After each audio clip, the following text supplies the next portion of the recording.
The first ships appeared like dark wounds in the sky above. New Geneva, Sarah Chen pressed her face against the observation deck's reinforced glass, watching as massive triangular vessels emerged from hyperspace. Each ship was the size of a city, their hulls gleaming with an alien metal that seemed to drink in Earth's sunlight.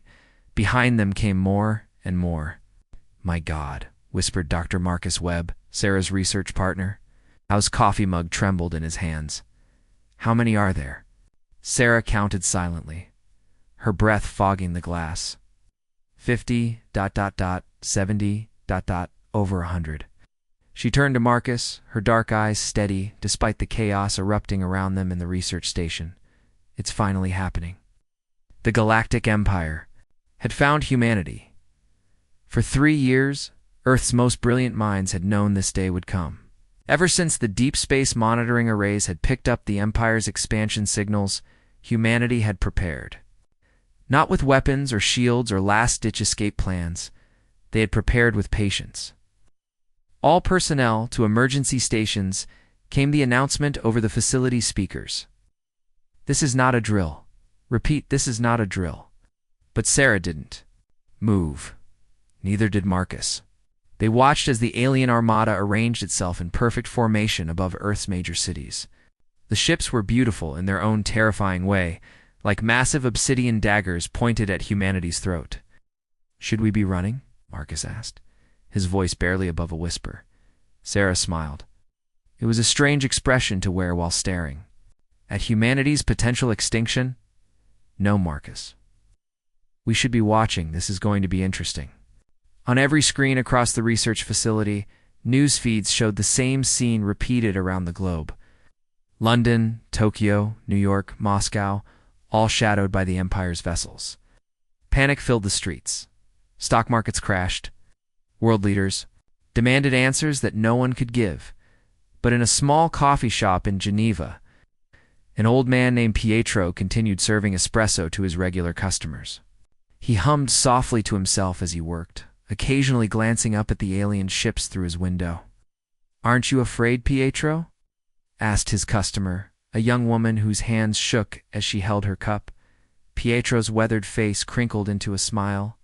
"My dear, when you've lived as long as I have, you learn that the most dangerous things often arrive with the loudest announcements, but the truly dangerous ones, ... He polished a cup thoughtfully. They slip in quietly when no one is watching. Above, the Empire's flagship, a vessel so large it blotted out the sun, began to broadcast on all frequencies. The message came in perfect English, though the voice that spoke it was clearly not human. "People of Earth," the voice resonated with imperial authority. "I am Admiral Vexstar of the hegemonic empire. Your world is now under our dominion. You have 48 hours to surrender your governments, your military forces, and your industrial capacity to imperial control. Any resistance will be met with complete annihilation." The broadcast ended. Silence fell across the world like a heavy blanket. In the research facility, Sarah turned away from the window. "Marcus," called Director Harrison. "Tell him it's time." "Time? For what?" Marcus asked, though he was already reaching for his secure communicator. Sarah's smile widened. "Time to show the Empire what they're really dealing with." But first, she thought, as she watched the alien ships hanging motionless in the sky, let them make their move. Chapter 2. The demonstration 24 hours after the Empire's ultimatum. Their patience ran out. The demonstration began over the Sahara Desert. Admiral Vexstar stood on the bridge of his flagship, the Eternal Dominion, watching the tactical display with cold satisfaction. His species, the Corthoni, had conquered 47 worlds in the past century. Each conquest followed the same pattern: overwhelming force, swift capitulation, and efficient integration into the Empire. Earth would be no different. Target the uninhabited desert region, Vexstar commanded, his forearms moving across the command console with practiced precision. A small demonstration should suffice. The ship's weapons officer, an insectoid Vrex named Seektel, clicked his mandibles in acknowledgement. "Plasma lance charging, Admiral." "Shall I use minimum power?" "No. Vextar's black eyes gleamed. Use enough. 2 glass, 50 square kilometers. Let them see what defiance costs. The Eternal Dominion's primary weapon powered up with a sound like gathering thunder. Energy coursed through the ship's crystal matrix, building to devastating levels. On every human news network, cameras tracked the massive vessel as its weapon ports began to glow with deadly light. In her apartment in Geneva, Dr. Elena Vasquez watched the news coverage while making dinner for her children. Her daughter Sophia, age 8, tugged at her sleeve. "Mama, are the spaceships going to hurt us?" Elena knelt down and took her daughter's hands. "Listen to me, Mia. Sometimes things that look very scary are not as dangerous as they seem.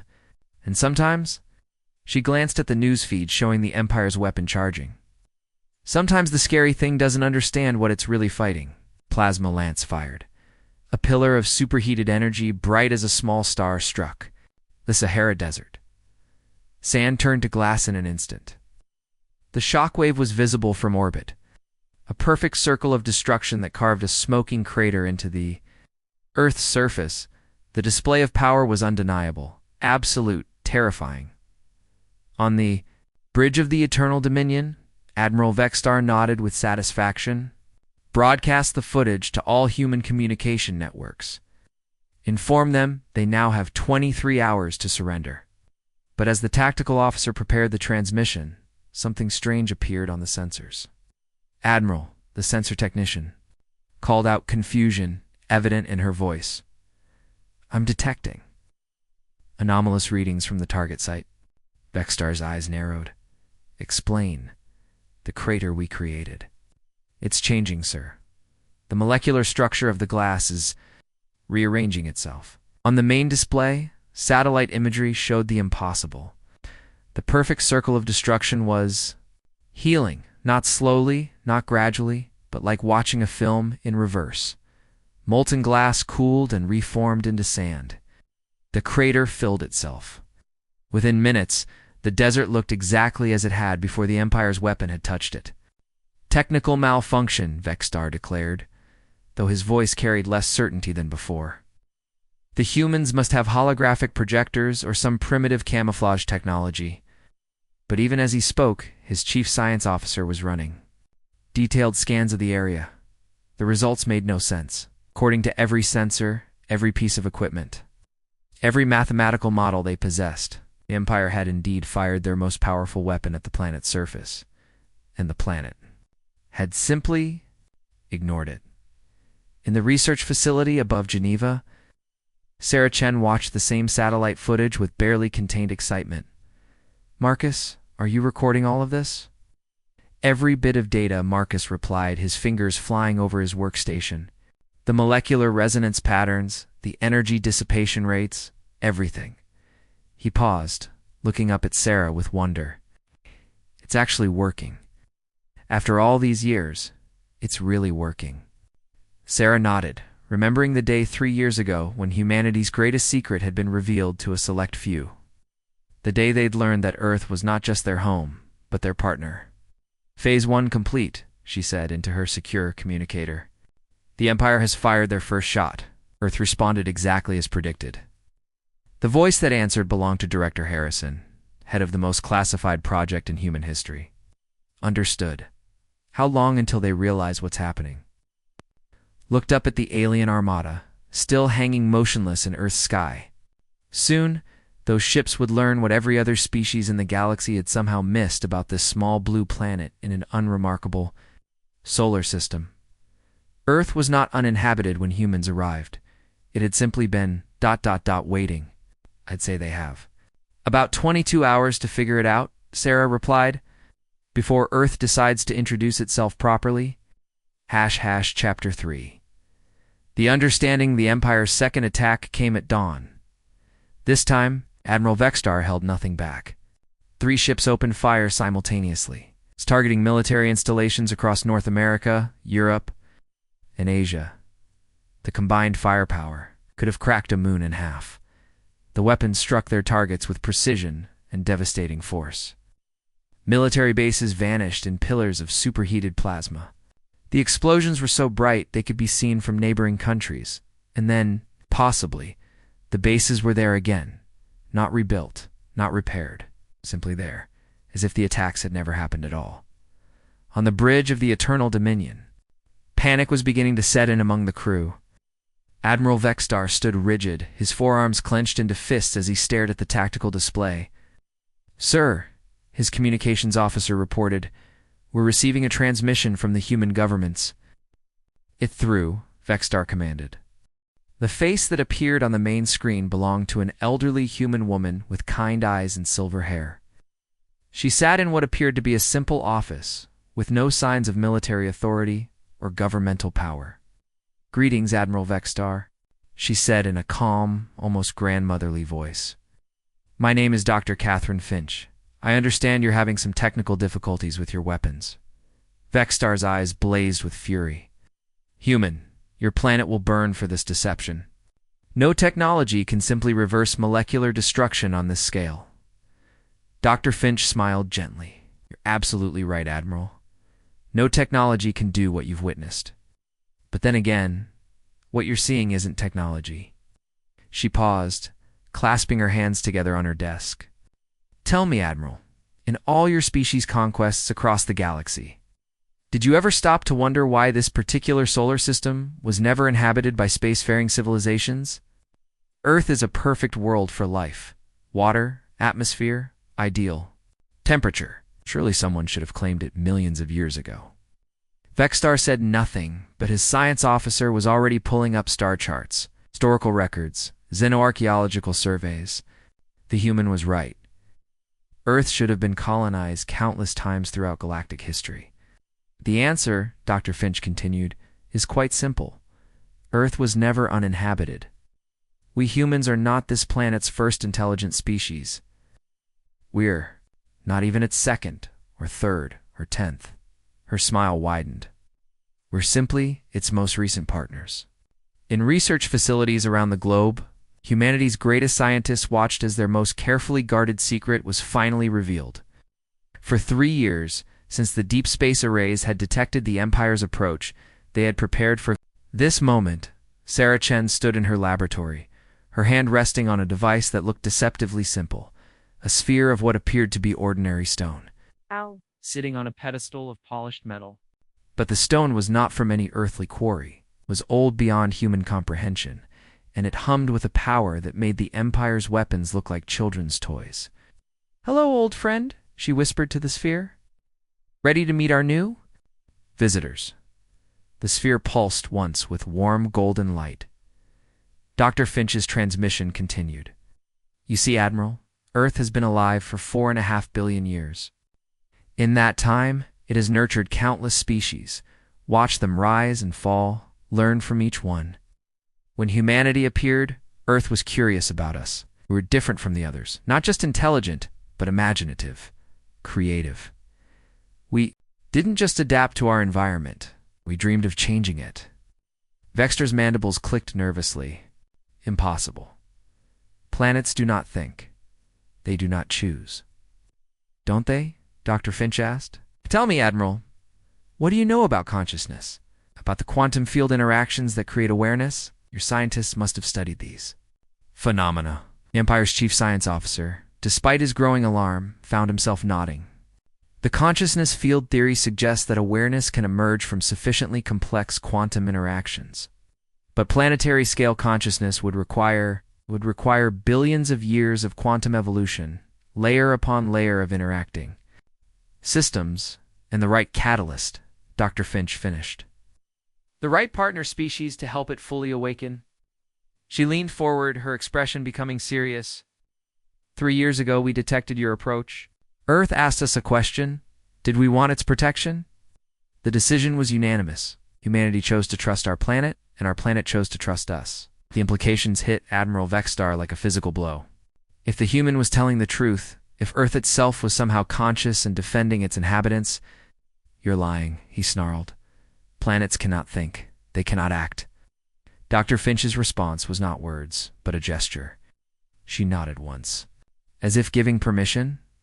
Every ship in the Empire's Armada suddenly found themselves gently but irresistibly pushed away from Earth, not by weapons or shields, or any technology they could detect. They were simply ... encouraged to move to a safer distance. The sensation was like being picked up by a kind but firm parent. "Admiral," Dr. Finch said softly, "Earth would like to have a conversation with you. Not as enemies, but as neighbors in this galaxy. We have much to discuss." As the Empire's ships settled into their new positions, still close enough to communicate, but far enough away that their weapons couldn't reach Earth's surface, Admiral Vextar realized that everything he thought he knew about conquest, about power, about the nature of life itself, was about to change. The humans weren't smiling because they were fools. They were smiling because they knew. Earth was on their side. #, Chapter 4. The meeting took place in an impossible location.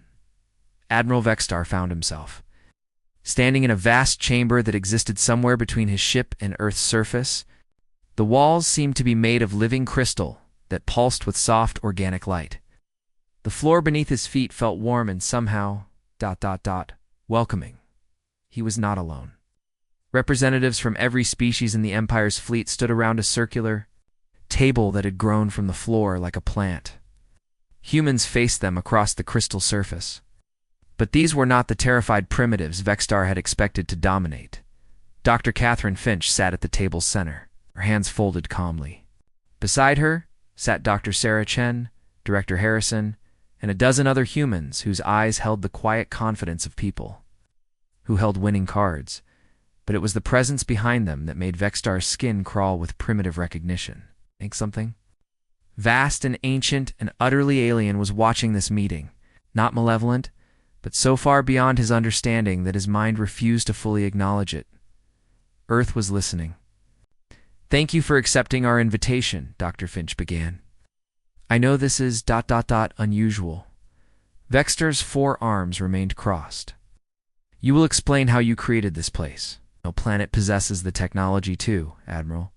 The voice that interrupted him came from everywhere and nowhere. It resonated through the crystal chamber like the deep songs whales sang in Earth's oceans. "Technology is not the only path to power." Every alien in the room went silent. Even the Korthani, proud conquerors of 47 worlds, felt suddenly small in the presence of something that measured its age in geological epochs. Dr. Chen leaned forward. "Earth doesn't see itself as separate from us, Admiral. We're part of its ecosystem now. The same way forests and oceans and weather systems are part of its ecosystem. When you threaten humanity, you threaten Earth itself." "This is impossible," muttered Seektel, the Vrex weapons officer. "Consciousness requires neural networks, synaptic connections, organic. The planet's voice carried gentle amusement. "I am the most organic entity you will ever encounter. Every tree, every microbe, every quantum interaction in my biosphere is part of my awareness. I have been thinking with rivers and dreaming with mountains since before your species left their homeworlds." Admiral Vextar forced himself to speak. "What do you want from us?" "Want?" Dr. Finch smiled. "Admiral, you've misunderstood the situation entirely. This isn't about what Earth wants from you. This is about what we're offering you." She gestured, and the crystal walls became transparent, showing the vast expanse of space beyond. "How many worlds has your empire conquered?" 47. "And how many of those worlds were already inhabited by indigenous species?" Vextar's mandibles clicked uncomfortably. Primitive species that could not utilize their planet's full potential. Primitive. Earth's voice carried a note of sadness. "You have destroyed 47 of my cousins, Admiral. 47 living worlds that had been growing conscious for millions of years. You strip-mined their dreams and called it progress." The weight of that statement settled over the alien delegation like a heavy blanket. In their expansion across the galaxy, they had never considered that the planets themselves might be aware. Might be suffering. Dr. Chen activated a holographic display showing Earth's solar system. "We're not asking you to surrender, Admiral. We're asking you to learn. Earth has been teaching humanity for 3 years now, teaching us how to work with our planet instead of just taking from it. Our technology has advanced more in those 3 years than in the previous century. The display showed images of human cities that seemed to grow from the landscape itself, of machines that functioned like living organisms, of energy systems that worked in harmony with natural processes rather than fighting against them. Symbiosis, Dr. Finch explained. Not conquest, not domination. Partnership. Vexstar stared at the images. Your species achieved all this in 3 years? With Earth's help? Yes. Imagine what your empire could become if instead of destroying worlds, you learn to listen to them. Imagine technology that grows instead of being built. Okay, energy that flows instead of being extracted. Consciousness that expands instead of being suppressed. The chamber fell silent except for the subtle, organic sounds of Earth thinking, like wind through vast forests, like water flowing over ancient stones. Finally, Siechtel spoke. What of our fleet, our armies, our expansion? Earth's voice was patient, like a teacher addressing a difficult student. You may keep your ships, your people, your culture, but you will no longer take worlds by force. Instead, you will ask. Some planets will welcome you, others will not. You will learn to accept both answers. And if we refuse? Vexstar demanded. The crystal chamber grew darker for a moment. When Earth spoke again, its voice carried the weight of tectonic plates shifting, of oceans rising, of extinction events that had shaped the galaxy for billions of years. Then you will discover that I am not the only world that has learned to think, Admiral. And we have been waiting a very long time to meet a species that understood the value of conversation over conquest. Dr. Finch leaned back in her chair. The choice is yours, Admiral. You can be the empire that introduced symbiosis to the galaxy, or you can be remembered as the last species to learn that planets make better partners than slaves. Vexstar looked around the table at his fellow officers, seeing his own stunned realization reflected in their faces. The Empire's entire basis for expansion, for civilization, for their understanding of how the universe worked had just been turned upside down. How long do we have to decide? He asked quietly. As long as you need, Dr. Finch replied. But Admiral, Earth is broadcasting this conversation to every inhabited world in this sector of the galaxy.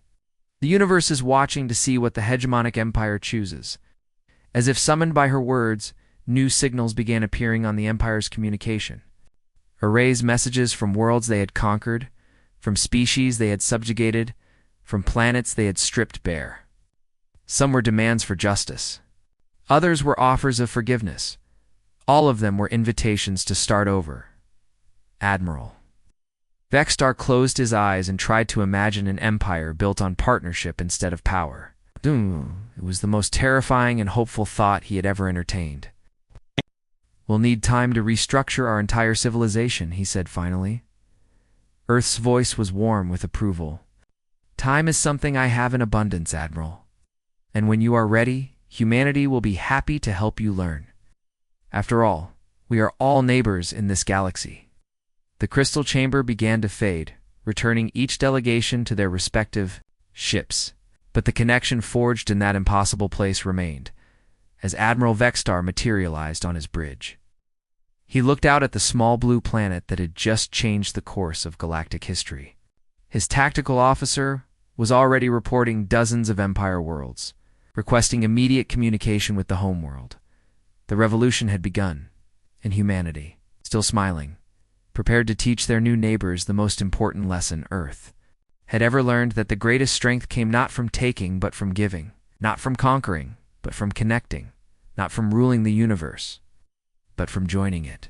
/ Epilogue. The garden 6 months later, Sarah Chen walked through the transformed landscape of New Geneva, marveling at how much had changed in such a short time. The city no longer imposed itself upon the land. Instead, it flowed with the natural contours of the earth. Buildings growing from the soil like complex organisms, powered by systems that breathed with the planet's own rhythms. Above her, ships from a dozen different worlds moved through Earth's atmosphere, not as conquerors or invaders, but as students. The former hegemonic empire had officially dissolved 3 months ago, placed by something unprecedented in galactic history, the Symbiotic Alliance. Dr. Chen, a familiar voice called out.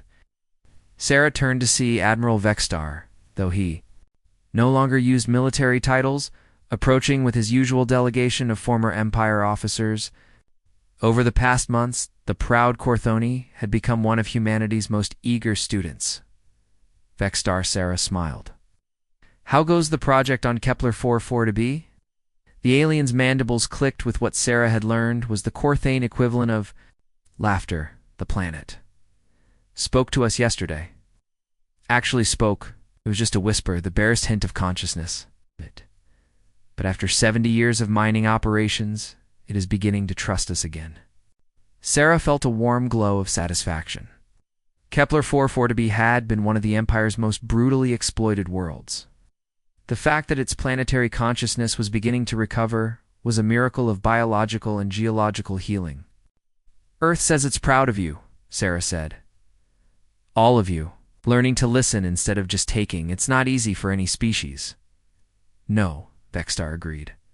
But it is. It's rewarding in ways we never imagined. My people were conquerors for so long. We had forgotten what it felt like to create instead of destroy. They walked together through the city's living streets, passing human children, playing with young aliens of a dozen different species. The galaxy had been transformed in just 6 months. Where once there had been an empire built on domination, now there was a growing network of worlds learning to communicate with their planets, their ecosystems, their own deepest nature. Dr. Chen Vexstar said quietly, "May I ask you something?" Of course, when your species first learned that Earth was conscious, were you afraid? Sarah considered the question seriously. Terrified, she admitted. We thought we were the dominant species on our own planet. Learning that we were actually the junior partners in the relationship was humbling. But you adapted quickly. We had to. But more than that, we wanted to. Once we understood that we weren't alone, that we had never been alone, it changed everything. We weren't just surviving on Earth anymore. We were part of Earth. They reached the observation deck where Sarah had first watched the Empire's Armada arrive. Now, that same deck hosted delegations from across the galaxy, all of them learning the principles of symbiotic civilization. There's something else, Vexstar said, his voice carrying a note of wonder. Our scientists have been analyzing the quantum fields around inhabited planets. Dr. Chen. We believe that consciousness is emerging throughout the galaxy. It's not just on Earth, not just on the worlds we've been healing, but everywhere life has had time to evolve complex interactions. Sarah nodded. She had suspected as much. Earth mentioned that it wasn't alone, that there were other thinking worlds out there. Thousands of them, Vexstar confirmed. Maybe millions. All of them waiting for the right moment, the right partner species, to fully awaken. He paused, looking up at the stars. We may be witnessing the birth of a truly conscious galaxy. That evening, Sarah stood in her laboratory, her hand once again resting on the ancient sphere that had first helped humanity communicate with Earth. The device pulsed with warm, familiar light. How are we doing? She asked quietly. Earth's response came not as words, but as images and feelings that flowed directly into her consciousness. She saw the galaxy as Earth saw it, a vast garden of interconnected life, with each world a unique expression of cosmic creativity. She felt the joy of planets learning to think, the satisfaction of species learning to listen, the deep contentment of an ancient dream finally coming true. Thank you, Sarah whispered, for choosing us, for trusting us, for teaching us that we were never alone. The sphere pulsed once more, and in that pulse, Sarah felt something that made her smile with tears in her eyes. Earth's absolute, unconditional love for its human partners, and its excitement for the adventures they would share in the magnificent awakening universe ahead. Outside her window, the stars seemed brighter than they had ever been before. And perhaps, Sarah thought, they actually were. After all, when consciousness spreads throughout the galaxy, even starlight begins to dream. The Empire had brought their armada, expecting conquest. Instead, they had found something far more valuable. They had found home, and humanity, still smiling, continued to watch and learn and grow alongside their greatest teacher. Their oldest friend, their blue marble of a planet that had been waiting 4.5 billion years for the right moment to introduce itself to the galaxy. the moment when the universe would finally learn to think with the wisdom of worlds, and dream with the imagination of the species who called those worlds home.